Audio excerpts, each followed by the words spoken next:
नमस्कार, कैथल खबर से मैं विक्रम यादव। आज हमारे साथ वार्ड नंबर 29 से पार्षद राज सैनी मौजूद हैं और आपको बता दें कि जब से नायब सैनी को सीएम बनाया है, सैनी समाज में एक विशेष उत्साह है। और अगर राज सैनी की बात करें तो काफ़ी करीब से इन्होंने नायब सैनी को देखा है। और आपको बता दें कि एमसी के चुनाव में भी नायब सैनी का इन्होंने आशीर्वाद मिला था। तो आइए बातचीत करते हैं, इनका क्या कुछ कहना है और किस तरह से ये अपने विजन को देखते हैं। तो राज जी, सबसे पहले आपको होली की बहुत बहुत बधाई हो। विक्रम यादव जी, मैं आपको और आपके जितने भी कैथल खबर देखने वाले दर्शकों सबको होली की हार्दिक शुभकामनाएं देता हूं। कैथल हल्का वासियों को होली की हार्दिक शुभकामनाएं देता हूं, हमारे हरियाणा वासियों को, प्रदेश वासियों को और हमारे देशवासियों को। जी, तो नायब सैनी को सीएम बना दिया जी, अचानक से एकदम किस तरह से पूरा मंत्रिमंडल बदल दिया है और एकदम जो नाम सीएम की पद में नायब सैनी का आया है, तो इससे काफ़ी उत्साह देखा जा रहा है। तो इसको कहाँ देखते हैं आप लोग? देखिए, ओबीसी समाज के अंदर बहुत सी उत्साह है और भारतीय जनता पार्टी ने एक एनर्जी बूस्ट होता है वो ओबीसी समाज के अंदर डाल दिया है। और सन 1966 1 नवंबर को हरियाणा अलग हुआ था और जब से आज तक पहली बार ये ऐसा हुआ है कि किसी ओबीसी समाज को इतना बड़ा पद मिला है। तो अगर बात करें नायब सैनी से, कब से जुड़े हैं आप और कितना करीब से आपने इनको देखा है? देखिए, साधारण व्यक्ति हैं वो बिल्कुल। और जिस टाइम वो एमपी थे तब हमारे पूर्व पार्षद गोपाल एमसी जी हैं, उनके साथ मेरे 1-2 काम होते थे। मैं उनके नज़दीकी था, उनके साथ बैठता था। तो उन्होंने मेरी जान पहचान कराई एमपी साहब से। तो मैं 2-4 बार गया, बोलचाल हुई।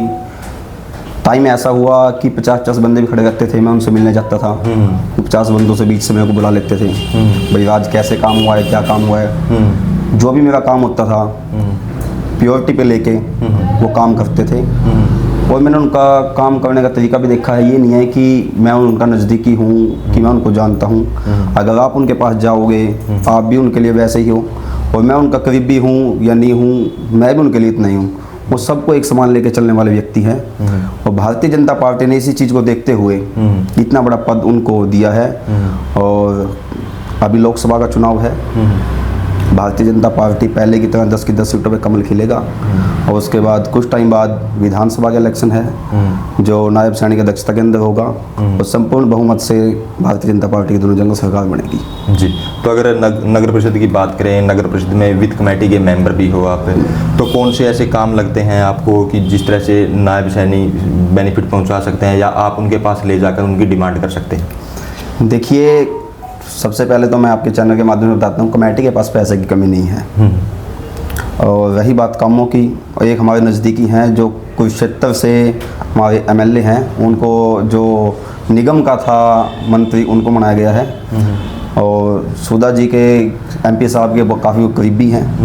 और अब तो हमारे पास ही हो गया, जब हमारी कुछ भी जो हमारे स्ट्रीट स्क्वायर का काम है, अभी तो काफ़ी टाइम से वो ब्लॉक पड़ा हुआ था, लेकिन पिछले दो महीनों से बहुत स्पीड से चला हुआ है। और मल्टी पार्किंग का भी हमारा विचार है बनाने का, उसका भी प्रोजेक्ट हम हमारे सीएम साहब के पास रखेंगे। और हमारी कोशिश रहेगी कि जल्द से जल्द इन कामों को पूरा किया जाए। और रही बात कामों की, अगर 2014 से 19 का सेशन देखें, रणदीप सिंह सुरजेवाला जी कैथल से विधायक थे, वो एक दिन भी विधानसभा के अंदर नहीं गए। और हमारे पूर्व सीएम मनोहर लाल जी सभी को एक साथ लेके चलने वाले व्यक्ति थे। वो लगभग सभी को 25-25 करोड़ रुपए का बजट देते थे। उन्होंने हमारे सबसे वो सुरजेवाला जी ने क्या किया है, कैथल की जनता का 125 करोड़ रुपए का नुकसान किया है, जो वो सेशन में नहीं गए।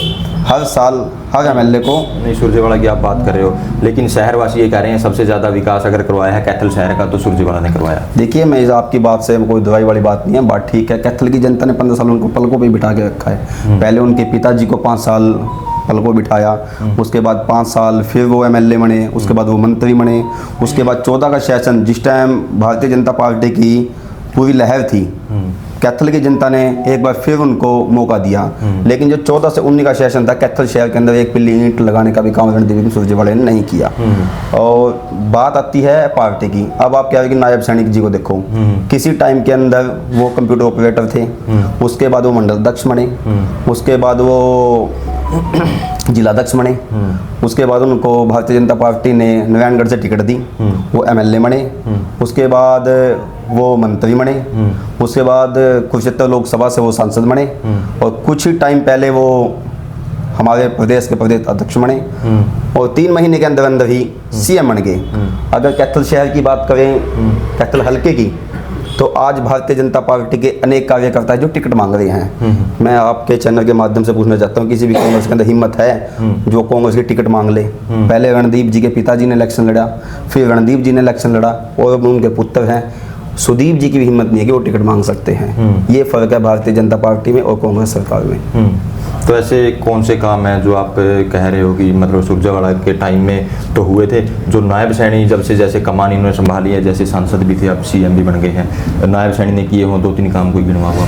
देखिए, जो सांसद होता है, सांसद का काम होता है पार्लियामेंट के अंदर जाके आवाज उठाना।